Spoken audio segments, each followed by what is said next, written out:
여러분 안녕하십니까? 대전 꿈꾸는 교회발 코로나19 집단 감염이 안산을 거쳐 원주까지 들이닥치면서 방역당국의 비상이 걸렸습니다. 강원도에 따르면 지난 17일 안산 26번째 확진 환자가 강사로 왔던 원주 보험사 강의에 27명이 참석해 이 가운데 2명이 어제 확진 판정을 받았으며 이들의 가족 5명은 검사 결과 모두 음성으로 확인됐습니다. 또 안산 27번째 확진 환자가 횡성에서 만난 지인도 검사 결과 음성 판정을 받았습니다.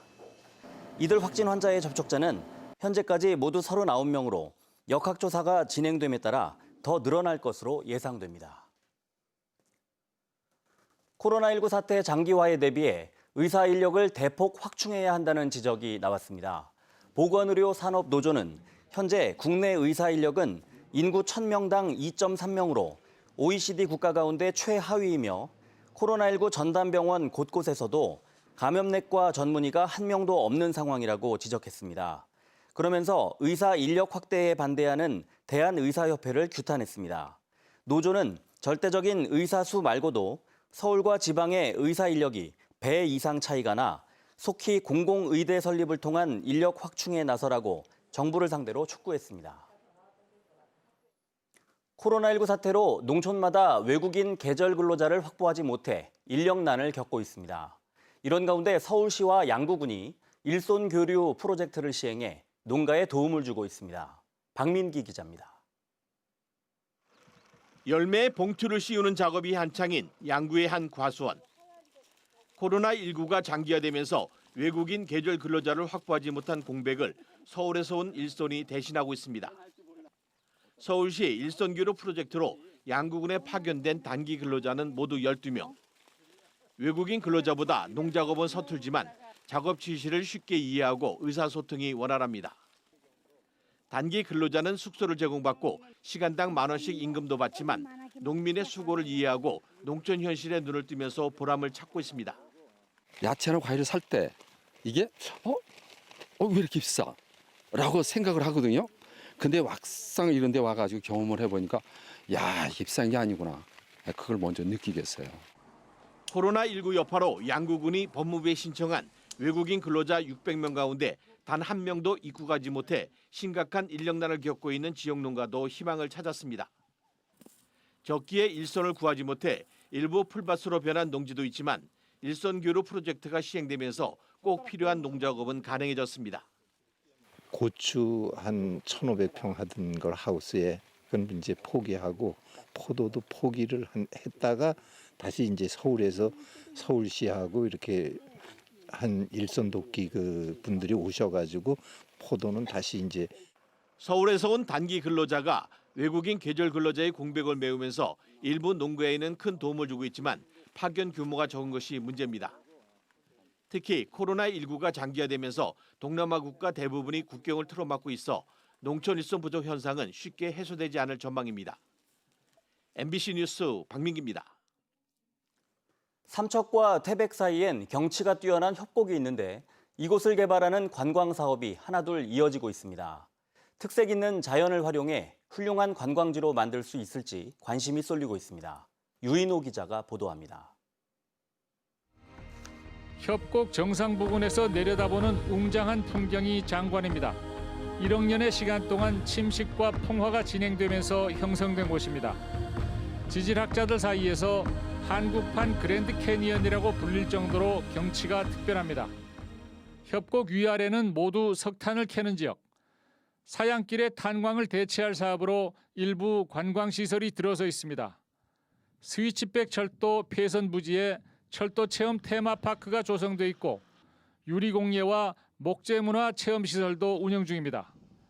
하지만 지역 경제에 주는 도움이 기대에 미치지 못해 주민들이 아쉬워하고 있는 가운데 추가 관광 개발이 추진되고 있습니다.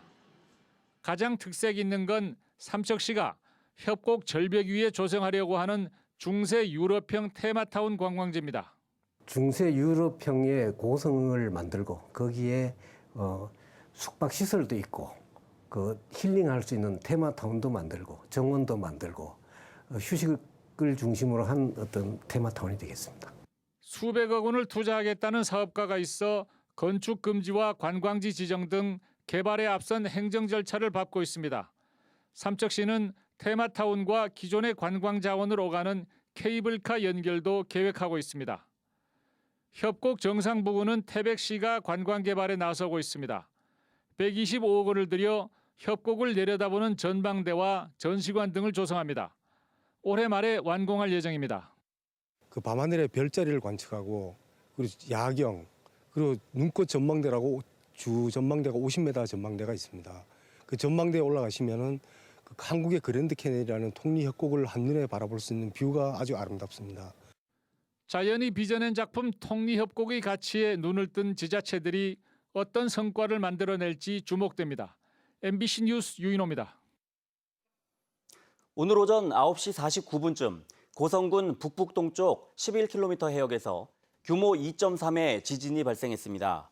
기상청에 따르면 진앙은 북위 38.47도, 동경 128.52도며 지진 발생 깊이는 9km입니다.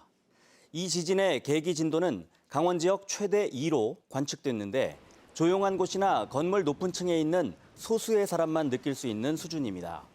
한편 지진에 따른 피해 신고는 아직 없는 것으로 알려졌습니다.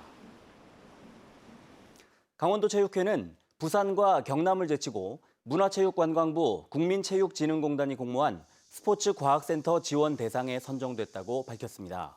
이에 따라 강원도체육회는 8억 2천만 원을 지원받아 스포츠과학센터를 설립한 뒤 매년 운영비로 3억 원을 지원받게 됩니다. 스포츠과학센터는 국가대표 선수들에게만 제공되던 스포츠과학 지원 서비스를 학생 선수와 실업팀 선수까지 제공하는 사업으로 강원 스포츠과학센터는 도체육회관 2층에 마련돼 오는 10월 개관할 예정입니다. 강릉고가 대전고를 꺾고 황금사자기 전국 야구대회 결승에 진출해 내일 사상 첫 우승에 도전합니다. 어제 서울 목동구장에서 열린 제74회 황금사자기 전국 고교야구대회 준결승에서 강릉고는 대전고를 맞아 엄지민 선발 투수의 호투와 타자들의 고른 활약에 힘입어 9대3 승리를 거두고 결승에 올라 사상 첫 전국대회 우승에 도전합니다. 특히 이날 경기에 등판하지 않은 에이스 김진욱 선수의 결승전 활약이 기대되고 있습니다. 강릉고는 내일 오후 6시 반 서울 목동구장에서 역시 처음 결승에 오른 김해고와 우승을 놓고 겨루게 됩니다.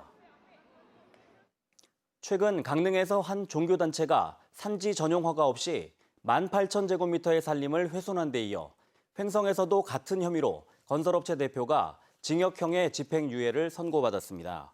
춘천지법 원주지원은 지난해 횡성에서 산지 전용 허가 없이 산림 12,000여 제곱미터를 불법으로 개발한 혐의로 업체 대표 48살 A씨에게 징역 1년에 집행유예 2년을 선고했습니다. 재판부는 불법 개발 산림 면적이 막대해 A씨의 책임이 무겁다며 양형 이유를 설명했습니다. 코로나19 여파로 올해 처음 시도하는 온라인 강릉 단오제가 오늘 개막했습니다. 온라인 강릉 단오제는 오는 28일까지 유튜브와 헬로비전 케이블 채널에서 방송되는 단오TV를 통해 하루 2시간씩 해설이 있는 단오굿과 사투리 대회, 배달의 단오 현장 연결 등 다양한 프로그램을 선보이게 됩니다. 이와 함께 단오놀이단 단따라가 강릉역과 고속버스터미널, 중앙시장, 경포해변 등을 찾아가 축제의 흥겨움을 전하고 온라인 단오제를 홍보합니다.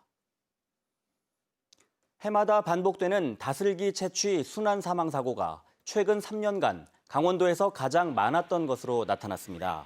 소방청에 따르면 최근 3년간 전국에서 52명이 다슬기를 잡다 숨졌고 지역별로는 강원도가 17명으로 가장 많았습니다. 사망 사고를 포함한 다슬기 채취 순환 구조 출동 건수도 강원도가 33건으로 전국에서 가장 많았습니다. 소방당국은 다슬기를 채취할 땐 2명 이상 함께 활동하고 구명조끼를 착용하는 등 기본 안전수칙을 지켜야 한다고 강조했습니다. 강릉시가 지난해 농촌마을에 도입한 마을버스인 마실버스가 고령자들에게 불편을 주고 있지만 당분간 개선책은 나오지 않을 전망입니다. 강릉시 사천면 사기망리 주민들은 마실버스에서 시내버스로 갈아탈 때 오래 기다려야 하고 짐도 싣지 못한다며 불편함을 호소하고 있습니다. 하지만 강릉시는 환승 거점까지 한정된 지역을 운행하는 마실버스 특성상 불편은 어쩔 수 없다는 입장이어서 주민들은 당분간 불편함을 겪어야 합니다. 동해시가 긴급 재난지원금 지원 대상을 늘리고 무역항 화물 지원을 확대합니다. 동해시 의회는 최근 정례회의를 열고 긴급 재난지원금 지급 대상에 동해시에 주소를 둔 거주자뿐만 아니라 재외 국민과 결혼 이미자까지 확대하는 등의 내용에 담은 조례 개정안을 의결했습니다. 뉴스를 마칩니다. 고맙습니다.